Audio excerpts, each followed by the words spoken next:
Maayong hapon, Negros. Ini ang Digicast Negros X. Ang nagapanguna nga napulo ka mga balita sa isla sa Negros ang amo ni kadulong sa inyo.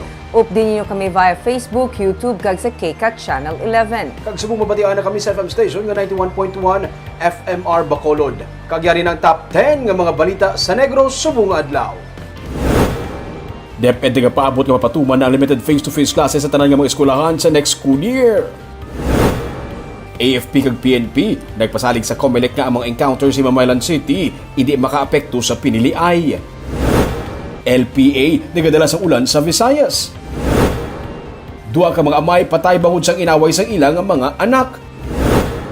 Kag sa good vibes, mga white sand beaches kag sandbar sa Negros Occidental aton saksihan. Inatanan sa Digicast Negros X. Sa number 10,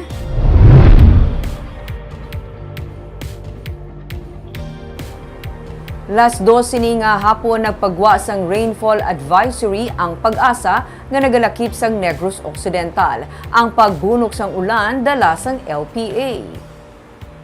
Las 3 kaina ang low pressure area ang yara na sa 320 kilometers east sang Hinatuan, Surigao del Sur. Naupod ini sa gihapon sa Intertropical Convergence Zone o kun ITCZ nga nagaapekto sa Mindanao. Ang shear line naman nga nagaapekto sa Southern Luzon. Ang Negros Occidental kag Bacolod City naman mangin magalumon ang kalangitan nga may upod nga lapta-lapta nga pag-ulan kag pagpanaguob dala sang ITCZ kag sang LPA. Sarang maeksperiensya ang duha tubtub 3 ka oras nga pag-ulan. Posible ang flash flood bangod sang mabunok nga ulan. Ginabisuhan ang mga nagapuyo sa kabukiran kag sa higad sang baybay nga mag-ulo aligmat.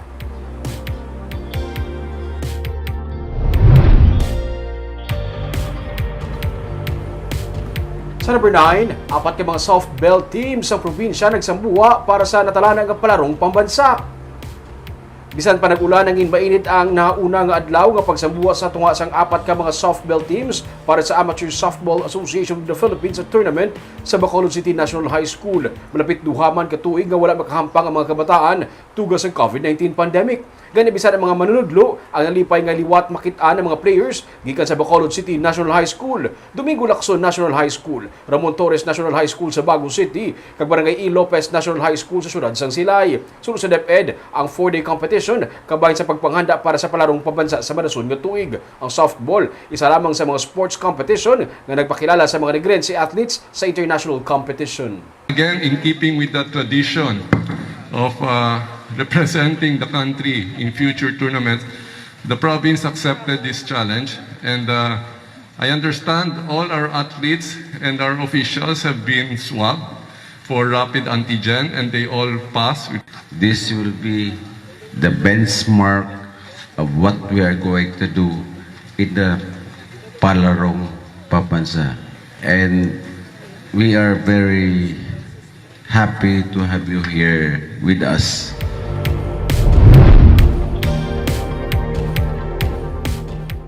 Sa number 8, hearing para sa bag-o nga rate sa nga Mambucal Resort and Wildlife Sanctuary ang ginpatigayon. Humalin sang 2003, wala sa nga saka sa rates nga napatuman para sa accommodation kag mga recreation facilities sini. 2011 naman, sang ulihi nga ginpatuman ang saka sa entrance fee. Sunod sa OIC sang Mambucal, nga amo man ang Provincial Tourism Officer nga si Cheryl Vicena, 120 pesos ang proposed rate para sa mga adult. Pero iniya magalakip na sang entrance fee kasubong man sang swimming kag dipping pool. Para naman sa mga kabataan, 60 pesos nga magalakip na sang entrance fee kag swimming kag dipping pool. May separado naman nga balayran nga environmental fee nga 20 pesos. Sa daan nga rate, ang entrance fee sa adult 50 kag sa kabataan naman 20, pero may separado nga mga balayran sa dipping pool kag swimming pool kung luyag sa mga natungdan nga maggamit sini. May 200 pesos naman nga saka sa mga huts kag sa mga accommodation. Ginalauman nga antes pa man magbukas tigayo na mapatuman ang third and final reading para sa approval sang amo nga mga rates. Suno kay Disena, ginalauman nga makabukas ang mambukal sa anuman nga adlaw humalin Abril 18 tubtub 22. Wala anay sang overnight nga posible sa Mayo pa pwede mapatuman suno kay Disena. We have not had adjustments for a while now, sir. I think more than early 2000s pa siya, no? So, the purpose of the adjustments, actually, yung ginpa-adjust kinamon, sir, is basically to make it more convenient for the customers, na inclusive na siya tanan. Actually, mas makasave sila as opposed to having individual payments per service or per facility of the resort. Sa number 7,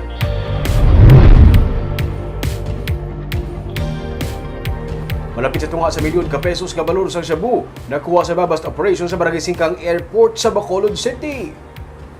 Kapin tunga sa milyon ka pesos ang balor sa illegal ka droga nga na-recover kagabi sa City Drug Enforcement Unit sa babast operation sa Purok Neptune, Barangay Singkang Airport. Arestado si Edwin Alvarez nga isa ka high-value individual kag nadakpan na sa 2018 bangod man sang kaso angot sa illegal nga droga. Sang Disyembre lang siya nakagwa sa presuhan matapos madismiss ang iya sini nga kaso. Naresto naman ang iaupod nga si Ronel Dayanan, 18 ka sachet sa ginapatihan siya bunga nagabalor sa 456,000 pesos ang nakuha sa ila. Kaso nga pagsupak sa Republic Act 9165 ang ipasaka batok sa ila.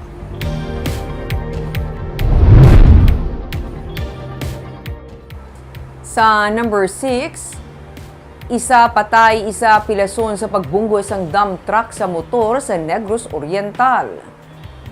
Patay ang 23 anyos nga si June Chris Masion matapos mabungguan sang dump truck ang ilang motorsiklo kahapon sa highway sa Banwa sang San Jose sa Negros Oriental. Pilason naman ang iya kahagugma nga si Maria Amparo Somoza. Sa investigasyon sa nga PNP, naguba ang preno sang dump truck gani nadulaan sang kontrol ang driver kag iya nabungguan ang motor nga ginasakyan sa mga biktima. Ina nagrekta sa pagbunggo sa isa ka balay.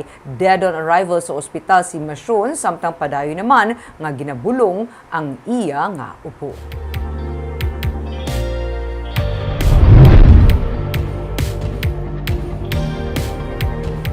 Sa number 5, sa Banwa sang Ginubaan, duha ka mga amay patay, hindi bangod lang sa inaway sang ilang mga anak.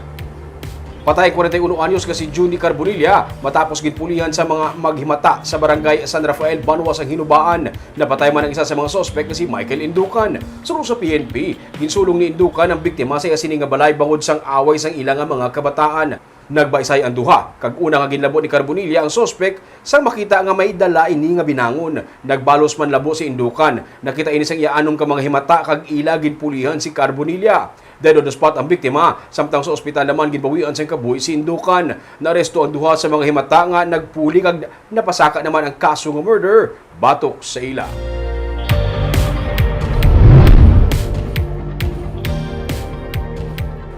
Sa number 4, 13 ka mga banwa kag syudad sa Negros Occidental ang may zero active COVID cases. Sa April 4 nga report sa Provincial Incident Management Team, 0 ang active cases sang Binalbagan, Calatrava, Candoni, Kawayan, Escalante City, Himamaylan City, Ilog, Isabela, Sagay City, San Enrique, Sipalay City, Toboso, kag Valladolid. 37 naman ang active cases sa Negros Occidental, isa sa pinakamanubo nga na-record. Sa record naman sa Department of Health sa April 4 nga report, 13.11% ang health capacity utilization rate sa Negros Occidental, kag minimal ang risk classification sini. Samtang 60.59% ang fully vaccinated sa Negros Occidental, kag sa bahin naman sa mga senior citizen, 57.43% ang fully vaccinated.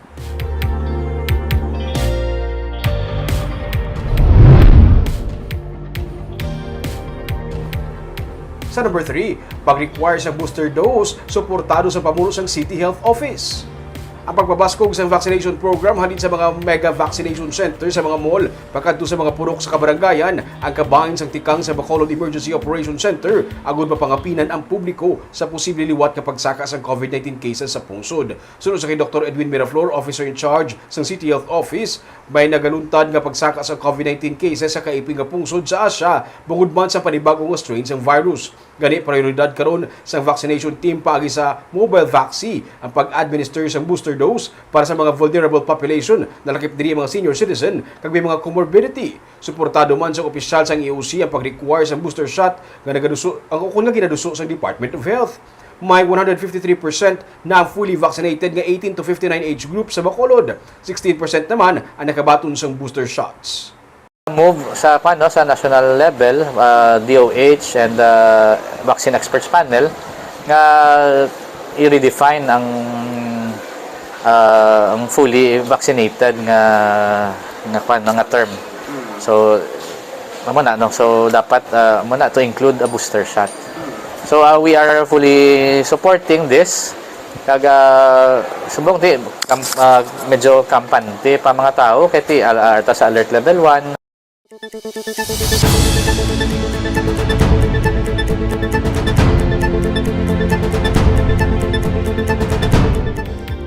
Sa number 2,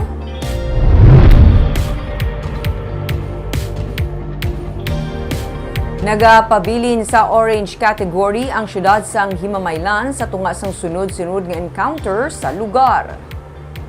Sang Biyernes lamang may duha ka mga ginaalegar NPA na patay sa engkwentro sa Himamaylan. Isa ka semana antes sini, may duha man ka ginaalegar NPA nga napatay sa isa man ka encounter. Sino kay Acting Provincial Election Supervisor Roberto Salazar, ang presensya sang rebelding NPA sa lugar amo man gani ang rason kung nga na-classify sa orange category ang syudad. Kung may mga nagakatabo man nga engkwentro, initugas ang internal security operation suno kay Salazar.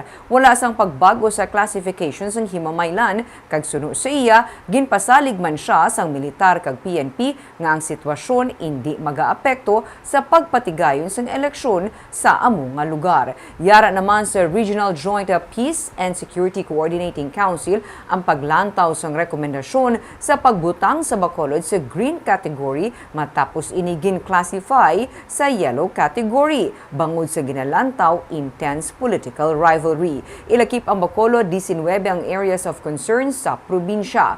Wala man sang permanente sa sining mga classification suno kay Salazar kag sara nga magbago depende sa mangin sitwasyon sa mga natungdan nga lugar.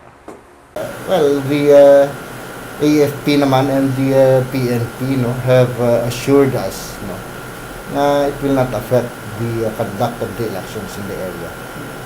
The skirmishes there, mga encounters once in a while dito nga nagkakatabo, are actually part of their internal security operations, pag mga enforcement actions ng PNP. So there is nothing to worry about it. Kag sa numero 1 sa mga balita, subunga adlaw.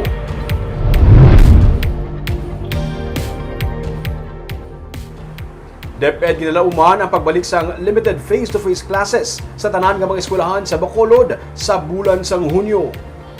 Sa Abril, sugdana sa Department of Education, Bacolod Division ang early registration para sa mga magabalik eskwela nga estudyante. Nagalaom si DepEd Bacolod Schools Division Superintendent Reynaldo Gico nga sa Hunyo makabalik na sa mga nagkalain-laing eskwelahan ang mga estudyante sa high school kag elementary para sa limited face-to-face classes. Ang Alangilan National High School kag Apolinario Mabini Elementary School amo pa lang ang nakatigayon sa pagpatuman sa limited in-person classes sa idalom sa Alert Level 1. May 18 pa ka mga eskwelahan na padayon nga gina-evaluate sa DepEd Region 6 matapos na aprubahan sa Bacolod Emergency Operation Center ang ilang application para sa limited face-to-face classes. Depende na sa recommendation mangyapon sa nga ATF kag DepEd kag LGU man eh. But are we ready, Dresser, sa Bacolod for to classes? Got try kami nga ma-ready. That is why mga schools pagbrigada eskwela na amo magyapon ni usual activity. Galing amo lang na may limited lang kita nga contact.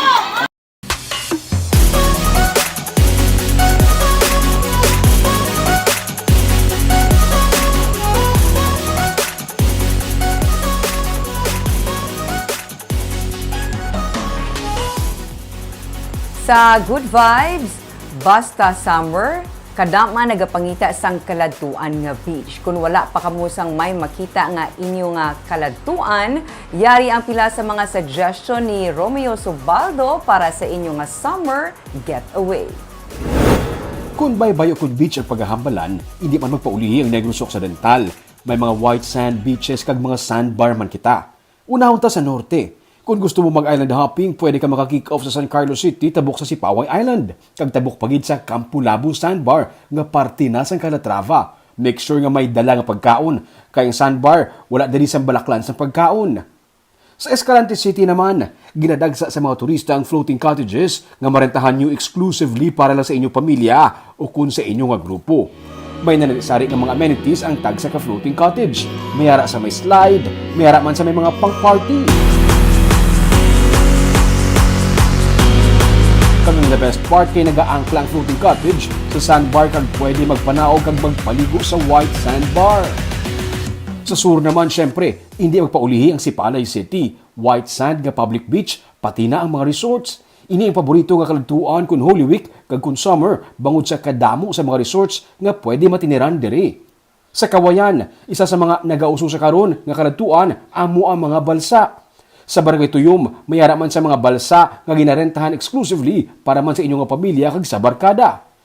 Sa Barangay Bulata, mala Maldives ang vibe bangod sa nagaidas nga mga native nga mga balsa.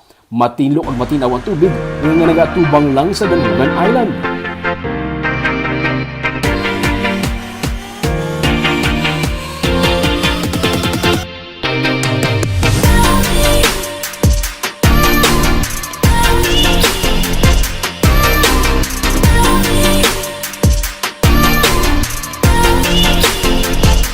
Kagkuluyag mo sa malinong, mataway kag wala niya sang dalalon nga kung ano pa nga mga butang, pwede ka sa Danhugan Island. May mga packages sila nga lawas mo na lang ang dalon mo kag sila na ang bahala sa tanan, halin sa bangka, pagkaon pati na sa tour guide. Educational pa ang trip kay isa ini ka Marine and Wildlife Sanctuary.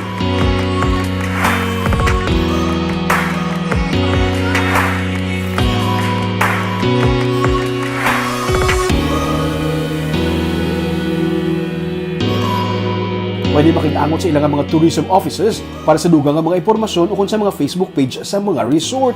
Hindi na kinahanglan magpalayo kay diri sa Negros, katahom sang aton ng mga beaches. Ikaw na lang ang ginahulat nga magdiskubre sa ila.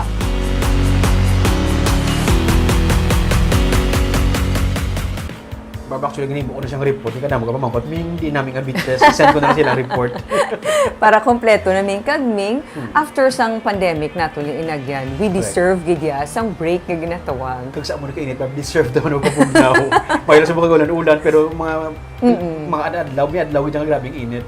Kaghandom kung gid nga makakadto sa mga ginpang kadtuan.